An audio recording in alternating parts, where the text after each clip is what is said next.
오늘 굉장히 날씨가 좋은 따스한 봄날인 것 같아요. 그래서 기분이 좋은 또 하루가 되고 있는 것 같은데, 우리 그 좋은 기분의 마음을 담아서 우리 옆 사람에게 이렇게 기쁨의 마음, 축복의 마음을 담아서 이렇게 인사했으면 좋겠는데요. 마음껏 진심을 담아서 당신은 보배롭고 존귀한 주님의 자녀입니다. 우리 그렇게 한번 축복하겠습니다. 당신은 보배롭고 존귀한 주님의 자녀입니다. 우리 한 번 더 우리 또 다른 사람들에게 인사할 때 주님의 사랑으로 사랑합니다. 우리 그렇게 한번 사랑을 고백하면 좋겠습니다. 주님의 사랑으로 사랑합니다. 네, 여러분 지금 서로 나누었고 축복했던 말처럼 옆에 있는 지체들, 우리 공동체를 정말 그렇게 사랑하고 계시나요? 네, 정말이에요? 네, 감사합니다. 요한일서 4장 20절, 21절 말씀은 우리에게 이런 말씀을 전해줍니다. 우리 같이 한번 요한일서 4장 20절과 21절 말씀을 한 목소리로 함께 읽어보겠습니다. 함께 읽겠습니다. 누구든지 하나님을 사랑하노라 하고 그 형제를 미워하면 이는 거짓말하는 자니, 보는 바 그 형제를 사랑하지 아니하는 자는 보지 못하는 바 하나님을 사랑할 수 없느니라. 우리가 이 계명을 주께 받았나니 하나님을 사랑하는 자는 또한 그 형제를 사랑할지니라. 아멘. 우리가 방금 읽은 요한 1서 말씀은 성경 안에서 예수님께 사랑받는 자라는 그런 표현을 받기도 하고, 또 예수님의 선택받은 12명의 사도 가운데 하나인 요한이 쓴 그런 말씀입니다. 요한이 지금 요한 공동체, 자신과 함께 믿음 생활하고 있는 이 믿음의 공동체를 향하여서 하나님을 사랑하라, 그리고 하나님을 사랑하면 또한 형제를 사랑하라, 그렇게 권면하고 있습니다. 그런데 여기에서 21절에서 지금 사도 요한이 고백하고 있는 것처럼 자신이 이렇게 권면하고 있는 이 말씀은, 이 계명은 주께 받은 말씀이다 라고 분명하게 이 자신이 지금 하나님을 사랑하고 형제를 사랑하라는 이 권면, 이 말씀의 출처가 어디인지를 분명히 밝히고 있습니다. 요한이 이렇게 분명히 고백할 수 있는 것은, 요한은 예수님의 제자였고 사도였기 때문에 생전에 예수님과 함께 예수님의 가르침을 받았던, 가장 가까이서 받았던 사람 중에 한 명이었습니다.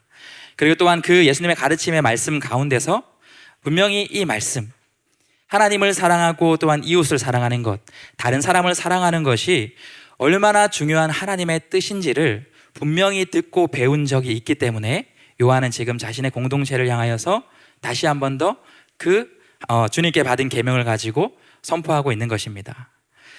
어떤 상황 가운데 이 요한은 하나님을 사랑하고 이웃을 사랑하는 것이 정말로 중요하구나라는 걸 예수님을 통해서 알게 되었을까요? 그것이 바로 우리가 오늘 방금 읽었던 이 본문 말씀의 상황 가운데 있었습니다. 우리가 지난주까지 예수님과 이 제자들이 처음에 이 마가복음 8장 이전까지 갈릴리 사역을 마치고 그 다음에 예루살렘으로 향하는 여정까지의 그 말씀을 우리가 지난주까지 살펴봤습니다. 2주 전에 우리가 8장을 시작으로 해서 또 지난주 10장까지 이 부분이 예루살렘으로 가는 길, 그 여정 가운데 있는 말씀이다라는 것을 우리가 함께 살펴봤습니다.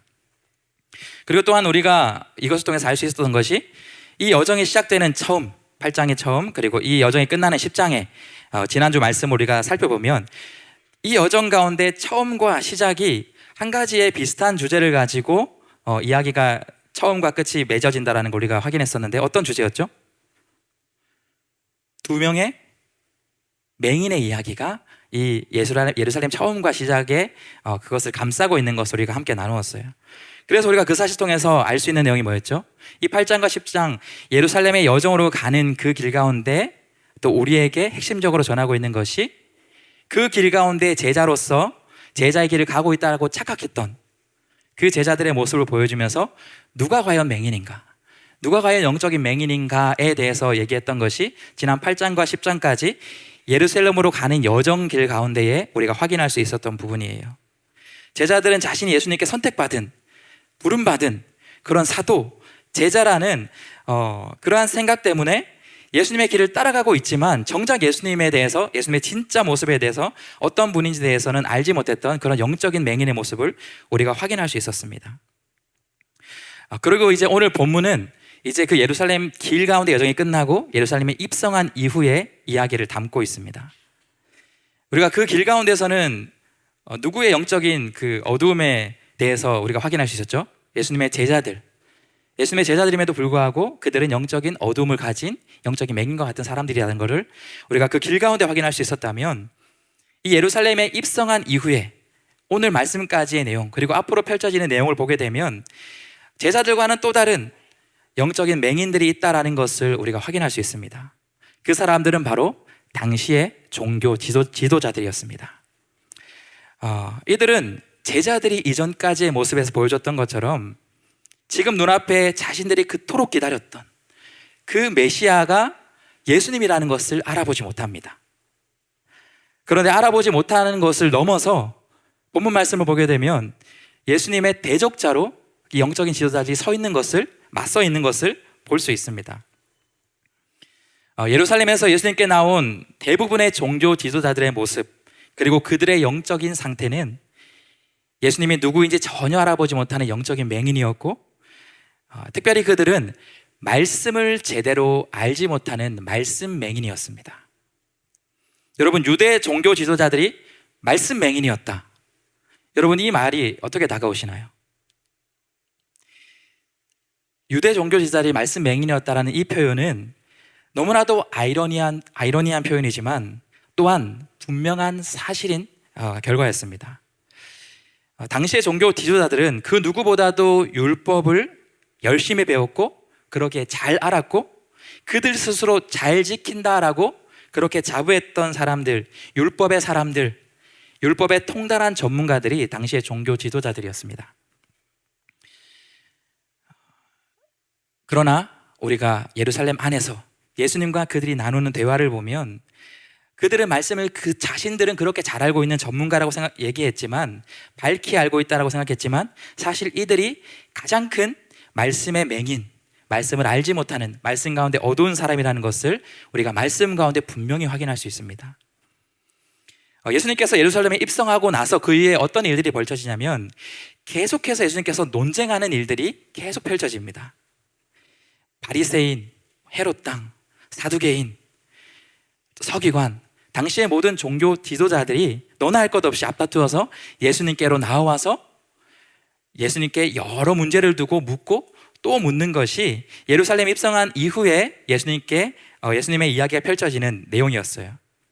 예수님, 세금을 가이사에게 바치는 것이 옳습니까? 옳지 않습니까?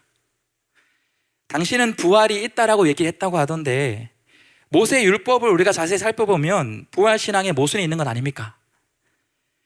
이런저런 문제를 두고 예수님께 묻고 나와왔던 것이 종교 지도자들의 예수님을 향한 그 반응이었어요. 예수님은 그들을 향하여서 오늘 본문에 조금 앞에 가면 12장 24절을 통해서 예수님이 이렇게 분명하게 표현하는 부분이 있습니다. 너희가 성경도 그리고 하나님의 능력도 알지 못하고 오해하고 있다라고 당시의 종교 지도자들에게 예수님이 분명히 말씀하십니다.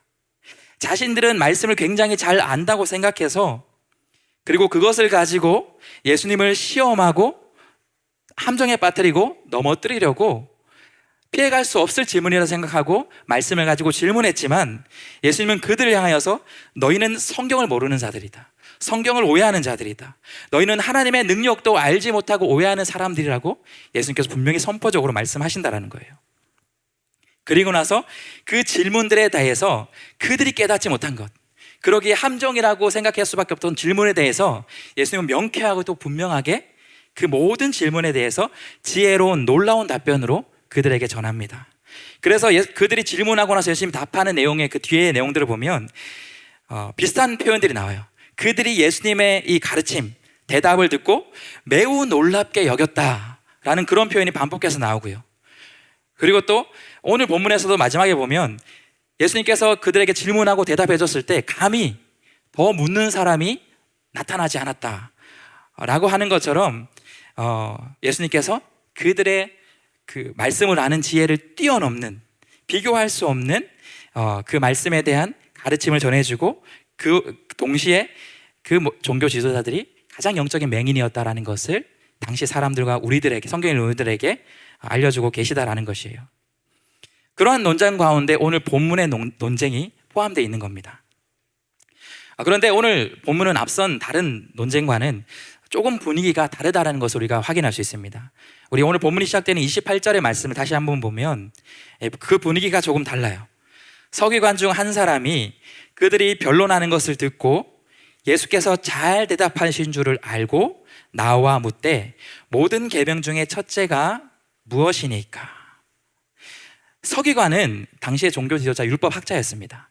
그런데 그 전에 왔던 서기관들, 율법 학자들은, 종교 지도자들은 예수님을 넘어뜨리려고 그렇게 질문으로 나와왔다면, 여기 나온 이 서기관 한 사람은 예수님께서 그렇게 변론하는 것을 다 듣고 들어보니까 예수님의 이 대답들이 정말 잘 대답한 지혜로운 탁월한 대답이라는 것을 알게 되었어요. 그러고 나서는 좋은 마음을 가지고 정말 영적인 호기심을 가지고 예수님께 나와서 질문 한 가지를 합니다. 이 사람의 질문이 어떤 질문이죠? 어떤 질문이에요? 28절에 예수님, 모든 계명 중에 첫째가 되는 계명은 무엇입니까? 굉장히 중요하고 또 어려울 수 있는 그 질문을 예수님께 던지는 것입니다.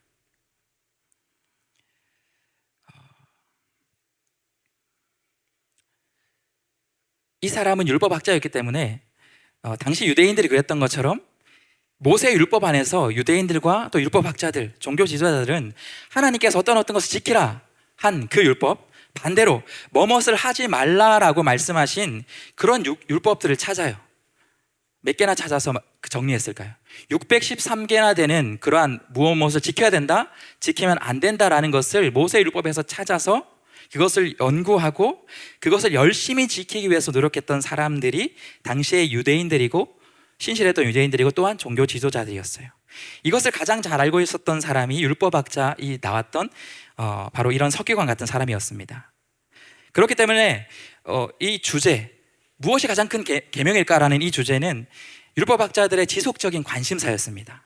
그래서 어떤 율법이 더 중요하다라고 때때로는 그렇게 주장하는 사람도 있었지만, 그 누구라도 쉽게 이것이 가장 큰 율법이다라고 결정 내지 못한 주제가 오늘 이 질문의 주제였습니다. 이전까지 어떠한 탁월한 율법 교사도 종교 지도자도 이 율법의 핵심에 꿰뚫지 못하였다는 거예요. 그런데 이 어려운 질문, 난해한 질문, 이 질문에 대해서도 예수님은 한치의 고민도 없이 답변으로 알려주십니다. 바로 30절, 우리가 잘 아는 말씀인데요, 우리가 예수님이 어떻게 대답하셨는지를 함께 같이 읽어보겠습니다. 함께 읽겠습니다. 시작. 내 마음을 다하고 목숨을 다하고 뜻을 다하고 힘을 다하여 주 너희 하나님을 사랑하라 하신 것이요. 무엇이 가장 큰 계명입니까? 라고 물었을 때 예수님께서 한치의 망설임과 고민 없이 그들을 향하여 알려주고 있는 말씀이 내 마음을 다하고 목숨을 다하고 뜻을 다하고 힘을 다하여 주 너희 하나님을 사랑하라, 이것이 크고 첫째 되는 계명이라 이야기합니다. 모세 율법 가운데 예수님께서 언급하신 이 계명은 구약의 어느 부분에서 나오는 말씀일까요? 우리가 몇 주 전에 이 말씀을 함께 나누었었어요. 은혜를 받는 비결이라는 제목으로 본문을 함께 나누었던 신명기 6장 4절과 5절에 있는 말씀입니다. 우리도 몇 주 전에 이 본문의 말씀을 가지고 은혜를 나누었지만, 당시 유대인들에게는 바로 이 말씀은 하루에 2번 그들이 읽고 믿음으로 고백하는 신앙 고백이자 기도문이었던, 그들이 너무 잘 알고 있고 익숙하고 가장 가까운 말씀이 바로 이 말씀이었습니다. 그런데 아무리 율법을 가까이 하고 또 그 율법을 잘 지키려고 노력했던 유대인들이나 연구하는 율법학자, 종교 지도자라 할지라도 이 말씀 안에 있는 진정한 하나님의 뜻을 알지 못하였기 때문에 이들은 이 말씀을 날마다 보고 날마다 기도문으로 고백한다 할지라도 이 말씀 안에 있는 하나님의 가장 큰, 중요하게 이 말씀을 다루라는 그 뜻을 진정으로 알지, 깨닫지 못하였던 것입니다.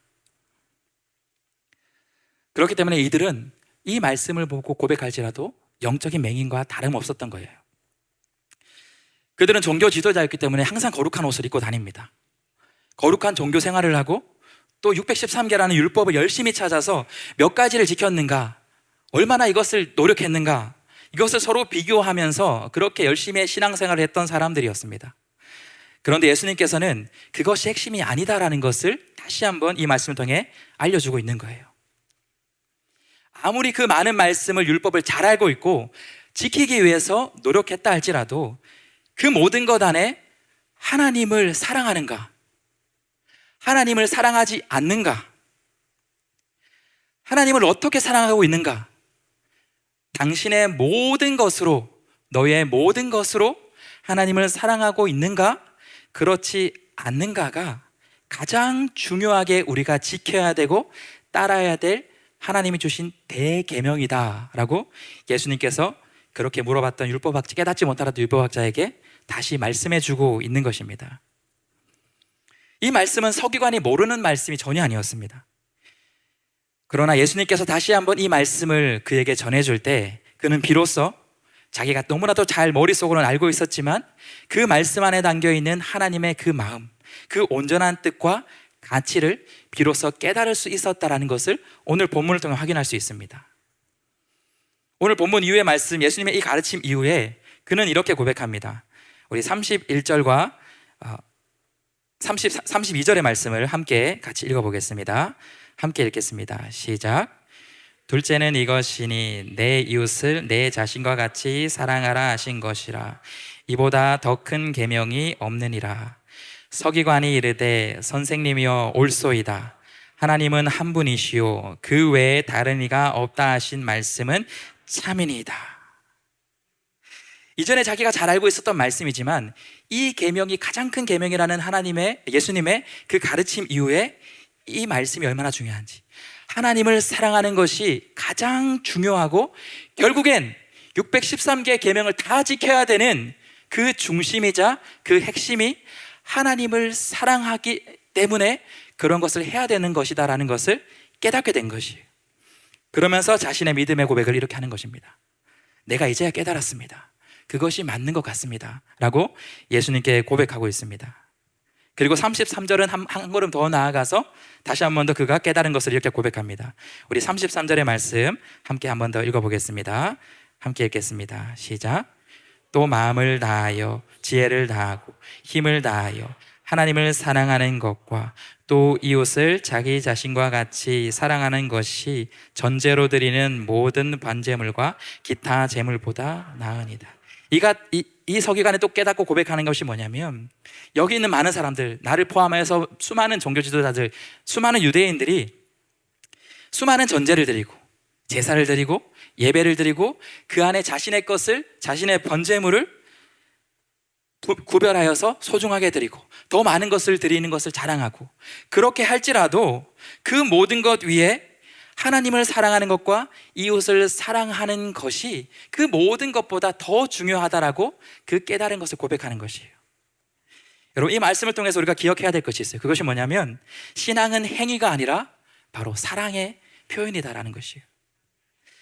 사랑이 중심이 없는 우리의 모든 신앙은, 그러한 신앙의 행위는 결국 온전한 신앙이 아니다라는 것을 우리가 다시 한번 기억할 수 있길 바랍니다.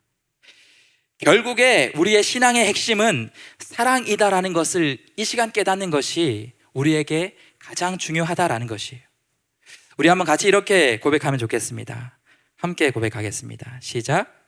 결국엔 사랑임을 깨달아야 합니다. 우리가 오늘 드리는 이 예배, 우리가 한 주간을 살아가는 그 삶의 모든 순간들, 왜 그렇게 살아야 되고, 왜 그렇게 말해야 되고, 왜 그렇게 먹어야 되고, 왜 그렇게 예배해야 되고, 우리가 해나가는 삶의 모든 순간순간마다 가장 우리가 먼저 기억해야 될 것이, 내가 이 땅을 살아가고 또 내가 어떤 중심을 가지고 살아가야 되면 결국에는 하나님을 사랑하는 것이 중심이 되어야 되고 동기가 되어야 한다. 이것이 가장 중요한 것이라는 것을 깨닫는 것이 우리에게 가장 먼저 있어야 한다라는 것입니다. 여러분, 이 사실을 깨닫지 못하고 신앙생활하는 많은 사람이 있어요. 오늘 본문의 서기관 같은 사람들, 그리고 그 종교 지도자들, 이전까지는 그 사실을 깨닫지 못했어요. 그리고 우리가 지난 주에 말씀을 나눴던 또 한 대표적인 사람이 있었습니다. 마가복음 10장에 가면 19절부터 나오는 부자 청년이었어요. 그가 어떻게 고백하죠? 예수님, 영생이 무엇입니까? 라고 질문했어요. 예수님이 이런 계명을 지켜야 된다라고 얘기했을 때, 예수님, 저는 어릴 적부터 이 모든 계명을 잘 지켰습니다 라고 자랑하듯이 고백합니다. 그 신앙에 열심을 내었던 부자 청년을, 우리 그 말씀을 보면 그 부자 청년을 사랑하는 마음으로 예수님께서 가장 복된 길로 초청하십니다. 예수님의 제자의 길로 초청해요.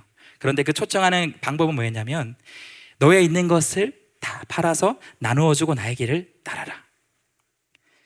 하나님을 사랑하는 길, 이웃을 사랑하는 그 방법을 실천하고 나를 따르는 가장 복된 길로 그 부자 청년을 초청합니다. 그런데 그 부자 청년이 어떻게 반응했죠? 결국에는 예수님을 따르지 못하고 근심하다가 자신의 길로 다시 갔던 것을 우리는 볼 수 있었습니다.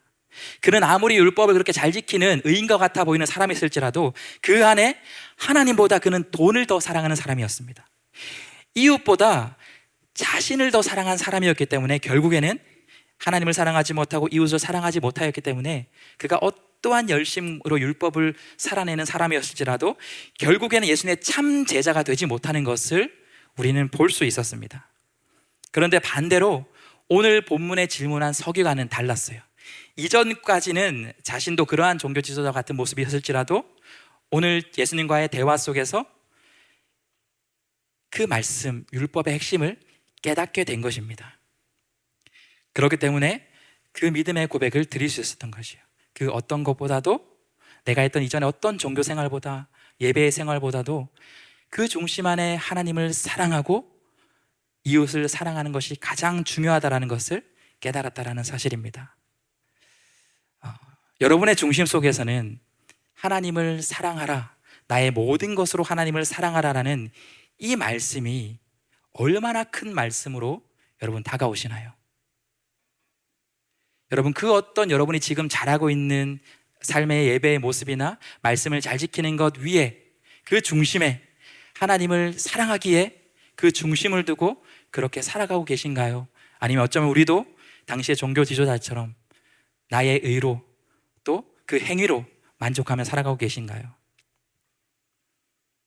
또 한 가지, 하나님을 사랑하는 것처럼 이웃을 사랑하는 것이 그만큼 똑같이 중요하다라고 하는 이 말씀을 두고 여러분, 지금 옆에 있는 좌우에 있는 우리 형제 자매들, 나아가서 여러분 만나고 있는 그런 친구와 지인들, 세상을 향한 이웃을 향하여 얼마나 그 중요성을 가지고 그렇게 사랑을 전하며 여러분 살아가고 계시나요? 이것이 우리 인생의 가장 중요한 제자의 사명이라는 사실을 이 시간 깨달을 수 있는 저와 여러분이 될 수 있길 예수님의 이름으로 축복합니다. 우리가 그 사실을 깨닫는 것이 너무나 중요하고요, 더 중요한 것이 있습니다. 그 사실을 깨닫고 결국에는 그 사실을 행해야 한다는 것이에요. 우리 한번 두 번째로 같이 이렇게 한번 고백하면 좋겠습니다. 우리 이번에 다시 함께 고백하겠습니다. 시작. 결국엔 사랑을 행해야 한다. 예수님께서는 하나님을 사랑하고 이웃을 사랑하는 것이 가장 중요하다라고 그 말씀을 가르쳐 주십니다. 그런데 우리가 이 말씀을 하고 있는 예수님의 이 상황을 자세히 보면 예수님께서 지금 어떤 장소에서 이 말씀을 선포하고 있죠? 예루살렘 안에서, 예루살렘 입성하신 그 안에서 예수께서 이 말씀을 가르친다라는 것이에요. 예루살렘에 입성했다라는 것은 예수님께서 이제 얼마 뒤에 예수께서 예고하신 것처럼 그 십자가 순환을 앞두고 있다라는 이 상황 가운데 이 말씀을 전하고 있다라는 것이에요. 우리가 이 상황을 통해서 무엇을 알 수 있냐면 예수님께서는 말로만 하나님 사랑, 이웃 사랑을 외치는 분이 아니었다라는 것이에요. 당신이 그렇게 가르치고 그렇게 하지 않는 분이 아니라 지금 하나님 사랑을 어떻게 해야 되는지, 이웃 사랑을 어떻게 해야 되는지를 실천하고 보여주는 그 과정 속에서 이제 얼마 남지 않은 그 모든 것을 보여주실 그 예루살렘 십자가 순환 앞에서 이 말씀을 가르치고 있다는 것이에요. 여러분, 예수님께서 왜 예루살렘에 지금 입성하셨죠? 왜 예루살렘으로 들어가셨나요? 왜 들어가셨죠? 예수님의 십자가를 지기 위해서 들어가셨습니다. 예수님이 왜 십자가를 지셨죠? 입성하실 때는 불과 얼마 전까지 호산나 다윗의 자손이여 수많은 사람들이 예수님 칭송했는데 왜 예수님이 스스로 그 십자가를 지는 길을 왜 걸어가셨어요? 왜 십자가를 지시죠? 예수님이 왜 십자가를 지십니까? 그렇죠, 우리의 죄를 대속하기 위해서 그 십자가를 지고 예수님께서 기꺼이 그 길을 가십니다. 한 번 더 질문해 보겠습니다. 예수님께서 왜 십자가를 지고 계십니까? 바로 우리를 구원하시기 위해. 그렇다면 우리를 왜 구원하셔야 되죠, 예수님이? 왜 우리를 구원하시기 위해 기꺼이 하나님이신 그분이 이 땅에 오셔서 그 십자가를 왜 지셔야 됩니까? 왜 우리를 구원해야 됩니까? 예수님이 우리를 구원하시려는 그 이유가 무엇이죠? 여러분 진짜 모르시나요? 예수님이 왜 우리를 구원하시길 원하시는 그 이유가 무엇인가요? 우리를 사랑하셔서 맞습니다. 그런데 그보다 우리가 먼저 기억해야 될 게 있어요. 예수님께서 왜 십자가를 지실까? 왜 우리를 구원하길 원하실까? 왜 그 고난의 길을 가길 원하실까? 그 이유는 예수님이 먼저 하나님을 사랑하시는 분이었기 때문이에요. 가장 중요한 하나님을 사랑하고 이웃을 사랑하라, 그렇게 말로만 선포하시는 분이 아니라 하나님을 사랑하는 분이셨기 때문에 하나님이 가장 원하시는 것이 무엇일까? 바로 하나님이 사랑하셔서 창조하신 우리 인간, 그러나 타락하여서, 죄로 인해 타락해서 그 하나님과 멀어진 우리 인간이 다시 그 죄의 문제를 해결받아서 구원받아서, 그 구원이 끝이 아니라 구원 이후에 하나님과의 사랑의 관계가 회복돼서 영원히 사랑의 교제를 하길 원하시는 그 하나님의 뜻을 알기 때문에 그 하나님을 사랑하시는 예수님이 기꺼이 하나님을 사랑하는 그 마음으로 십자가의 길을 걸어가신다라는 사실이에요. 여러분, 요한복음 14장 말씀을 보면 예수님의 고별 강화가 나옵니다. 예수님이 십자가를 지시기 전 마지막에 제자들에게 이야기하는, 가르침을 주는 강화의 장면이 나오는데, 그 14장 31절의 말씀을 보면 예수님께서 이렇게 그 마지막 십자가를 지기 전에 고별 강화 속에 이렇게 얘기하는 것을 보게 됩니다. 우리 같이 한번 읽어보도록 하겠습니다. 함께 읽겠습니다. 오직 내가 아버지를 사랑하는 것과 아버지께서 명령하신 대로 행하는 것을 세상이 알게 하려 함이로다. 일어나라, 여기를 떠나자 하시니라. 여기서 말하고 있는 예수님이 내가 아버지를 사랑하는 것, 여기서 내가는 누굴까요? 바로 예수님이고, 그 아버지는 바로 성부 하나님을 얘기하는 것입니다. 십자가를 지기에 앞서 고별 설교를 하면서, 고별 강화를 하면서 왜 그 길을 가십니까? 내가 이 길을 가는 이유는, 내가 십자가를 지는 이유는 바로 이것을 통해서 내가 하나님을 사랑하는 것, 그리고 하나님이 가장 원하시는 이 명령을 사랑으로 행하는 것을 내가 이루기 위한 것이다 라고 분명히 말씀하고 있다는 것이에요. 예수님은 하나님을 사랑하셨기 때문에 그 하나님이 가장 원하시는 그 뜻을 따라 기꺼이 자신의 생명을 우리에게 주신 것이라는 것입니다. 그런데 예수님께서 사랑하시는 것은 하나님뿐만이 아니었습니다. 하나님을 사랑하는 것처럼 또한 사랑하는 대상이 있었습니다. 여러분, 그게 누굴까요? 예수님이 하나님만큼 사랑한 대상이 있었습니다. 그 대상이 누굴까요? 네, 웃고 있는 바로 여러분, 우리를 예수님은 하나님만큼 사랑하셨기 때문에 하나님을 사랑하고 이웃을, 세상의 모든 사람을 사랑하는 그 마음을 담아 기꺼이 그 십자가를 질 수 있었다는 것이에요. 요한복음 15장 9절 말씀 우리가 같이 한번 읽어보겠습니다. 함께 읽겠습니다. 시작. 아버지께서 나를 사랑하는 것 같이 나도 너희를 사랑하였으니 나의 사랑 안에 거하라. 예수님은 하나님을 사랑하셨던 것처럼, 그리고 성부 하나님께서 우리를 사랑하신 것처럼 예수님도 우리를 사랑하셨기에 잠시 후에 그 십자가의 고난의 길을 기꺼이 가신다라고 분명히 말씀하고 있는 것입니다. 직접 예수님은 이 말씀을 가리키는 것에 끝나지 않고 모범을 보여주셨어요. 우리에게 하나님을 사랑하는 것이 어떠한 모습인지, 어떠하기까지 사랑해야 되는지, 그 생명을 다하기까지 사랑하는 것이 예수님을 사랑하는 것이야 가르치고 우리에게 보여주신 것이에요. 이웃을 사랑하는 것, 옆에 있는 사람을 사랑하는 것, 이 사람들이 얼마나 소중한 것인가를 그 십자가에서 생명을 던지는 것으로서 우리에게 가르쳐 주신 것이에요. 너희들이 그렇게 시기하고 미워하고 그런 사람들도 내가 사랑하기에 기꺼이 그 사랑하는 사람에 위해서 목숨을 주는 것이 이웃을 사랑하는 것이야. 예수님께서 우리에게 보여주고 있다라는 사실입니다. 오늘 본문 말씀과 똑같은 말씀을 담고 있는 누가복음 말씀을 읽어보면 10장에서 여기까지의 말씀 뒤에 서기관이 한 가지 더 질문을 예수님께 합니다. 예수님, 그러면 그 이웃은 도대체 누굽니까? 우리가 그토록 내 자신처럼 사랑해야 되는, 하나님만큼 사랑해야 되는 이웃은 누굽니까? 라고 물었을 때 예수님께서 그 대답으로 한 가지 예화를 이야기해 줍니다. 우리가 잘 알고 있는 자비를 베푼 사마리아 이야기였어요. 여러분, 이 이야기 어떤 이야기인지 기억나시나요? 한 사람이 강도를 만납니다. 물품을 다 뺏기고 맞아서 죽을 듯 쓰러져 있는 그 한 사람을 지나가던 유대인 제사장, 그리고 지나가던 레위인이 다 그것을 도와주지 않고 다 그냥 자기의 길을 떠납니다. 그런데 그 사람을 누가 도와줄까요? 사마리아 사람이 도와줍니다. 어떻게 주나요? 자기의 있는 것으로 그를 치료해주고, 자신의 짐승으로 그를 여관까지 태워보내고, 그리고 여관 주인에게 이 사람이 다 나을 때까지 돌봐줘라. 내가 내 것을 가지고 그 비용마저 기꺼이 지불하겠다. 예수님은 이것이 이웃을 사랑하는 모습이라 표현합니다. 여러분, 유대인에게 사마리아인은 어떤 대상이었는지 여러분 잘 알고 있죠? 어떤 대상이었어요? 경멸의 대상이었어요. 혼합종, 더러운 자들, 가까이 하지 않고 대화하지 않으려는 사람이었어요. 여러분, 이 취급을 받은 사마리아 사람들은 유대인들을 향한 동시에 반발감과 악감정이 있었습니다. 그런데 지금 이 쓰러진 유대인을 도와주는 사람이 누구였다고요? 사마리아 사람이었고, 이것이 우리가 이웃을 사랑하는 방법이다 얘기하는 겁니다. 여러분, 우리의 이웃은 우리가 만나는 모든 사람이에요.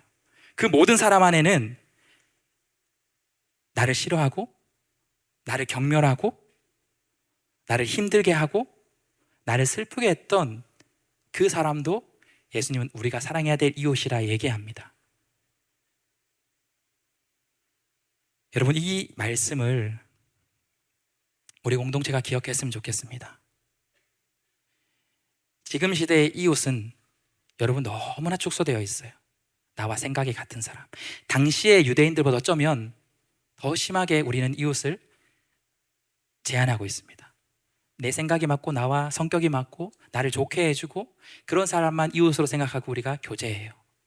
그런데 우리 이 센텀 청년부 안의 모든 공동체는 오늘 예수님이 말하는 이 이웃의 대상처럼 나와 성격이 다를지라도, 나와 생각이 다를지라도, 때로는 나를 힘들게 할지라도 예수님이 나를 사랑하신 것처럼, 하나님이 나를 사랑하신 것처럼, 예수님이 나를 사랑하셔서 예수님을 원망하고 불평하고 수많은 죄로 다시 한번 예수님 십자가에 못 박는 나 같은 사람을 사랑해 준 것처럼 여러분, 옆 사람을 우리 사랑했으면 좋겠어요.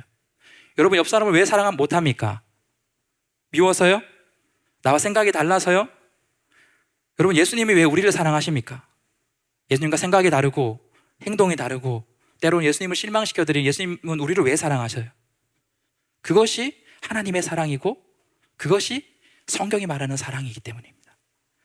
우리 센텀 청년부 공동체가 이 말씀을 사람의 말이 아니라 예수님이 우리에게 주신 말씀으로 깨달아서 우리가 더욱더 사랑으로 하나가 되었으면 좋겠습니다. 모든 것을 초월하여서 우리의 모든 생각과 지금까지의 관계, 지금까지의 어떤 마음들을 다 초월해서 주님 앞에서 이 마음으로 사랑할 수 있는 우리가 되었으면 좋겠습니다. 우리가 그 마음으로 서로 사랑할 때 오늘 서기관을 향하여서 이 하나님 사랑과 이웃 사랑의 놀라운 은혜를 깨달은 그 사람을 향하여서 마지막에 예수님께서 이렇게 축복의 말을 전하는 것을 보게 됩니다. 우리 34절 말씀 같이 한번 마지막으로 읽어보도록 하겠습니다. 함께 읽겠습니다. 시작. 예수께서 그가 지혜 있게 대답함을 보시고 이르시되 내가 하나님 나라에서 멀지 않도다 하시니 그 후에 감히 맞는 자가 없더라. 하나님 사랑과 옆에 있는 지체들, 이웃을 사랑하는 것을 깨닫고 그것을 실천할 때 우리가 바로 진짜 예수님의 제자가 될 수 있고 하나님 나라에서 멀지 않은 사람들, 하나님 나라에 합당한 사람들이 될 수 있다는 사실을 기억하며 그 사랑으로 하나 되는, 그 사랑을 세상에 나누는, 그 사랑으로 하나님을 사랑하는 우리 센텀 청년부 여러분 될 수 있길 예수님의 이름으로 축복합니다.